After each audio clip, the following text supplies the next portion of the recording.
Meron tayo ditong apat na itlog, ihiwalay lang natin yung egg yolk sa egg white. Pero kung gagamit kayo ng large, okay na yung tatlo. Kinamay ko na, malinis naman yung kamay ko. Magtimbang tayo ng 100 grams na asukal. Itong ating cake flour, 100 grams din.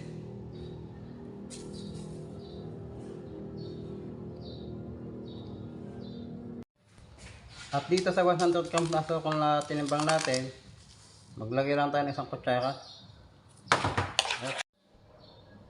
Mantika, 1/4 cup.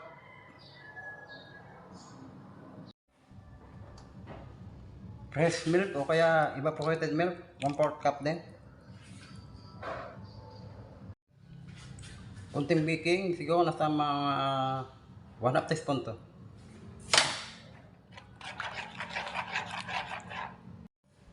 Itong ating cake flour, 100 grams.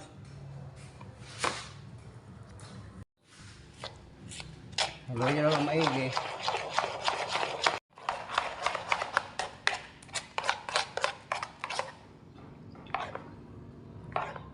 Okay na to.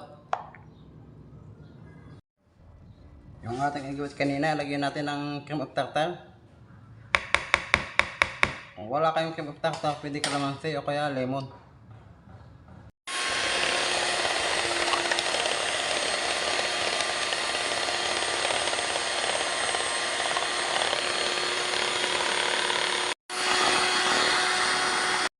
Dito sa 100 grams na asukal na tinimbang natin kanina, na kinuha natin ng isang kutsarang asukal na inilagay natin sa butter, ilalagay na natin lahat dito.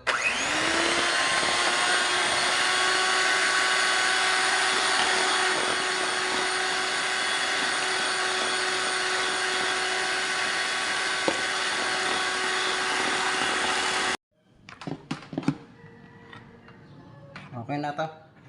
Importante sa pagbabati ng egg white yung hindi nyo masyado siyang binabati, para naman yung cake nyo hindi parang binahaya ng anay. Ilagay muna natin yung kalahati.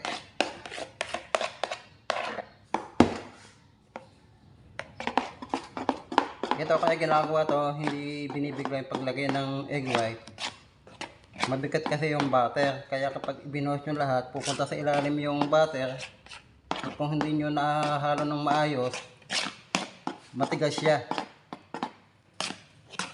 Kaya lalo sa mga baguhan, dapat huwag nyo bibiglayin yung paghalo. Magdalawang lagay kayo.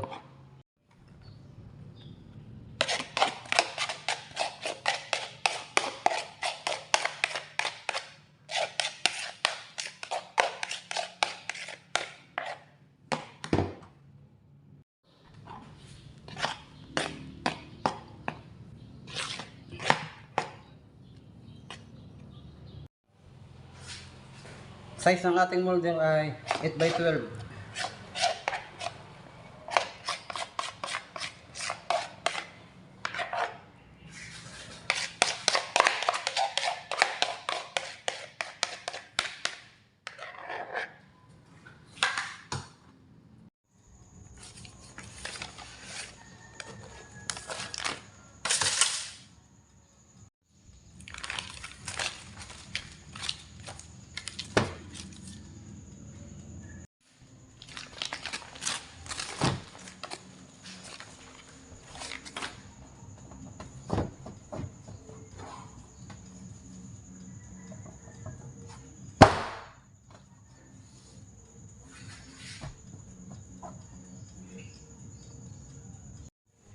Doon naman sa mga baguhan na hindi sanay mag-roll, kaya yung niro-roll nila ay nababasag o kaya bumibiyak, i-roll nyo po ng mainit. Ito sure to, walang basag to.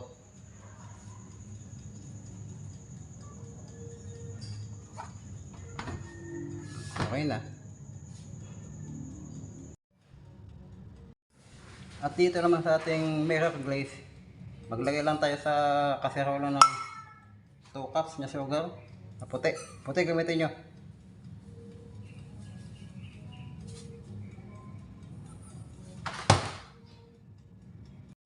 Tubig natin, 1/2 cup.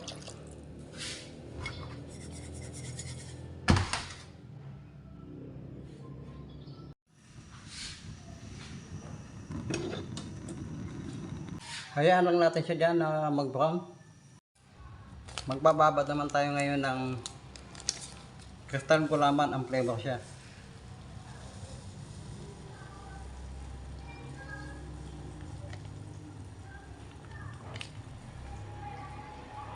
Kalating kutsara.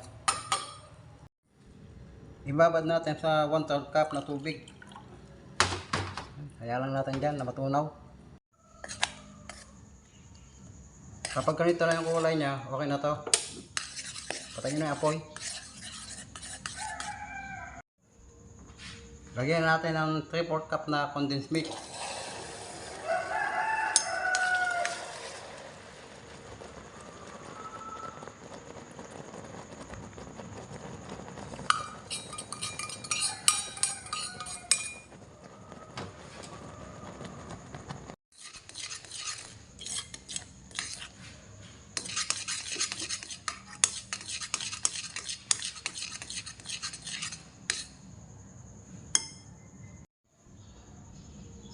One-fourth cup na fresh milk.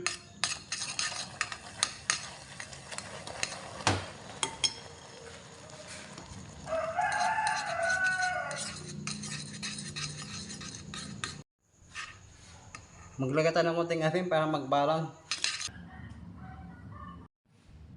At itong ating gulaman ay binabad. Lagyan natin.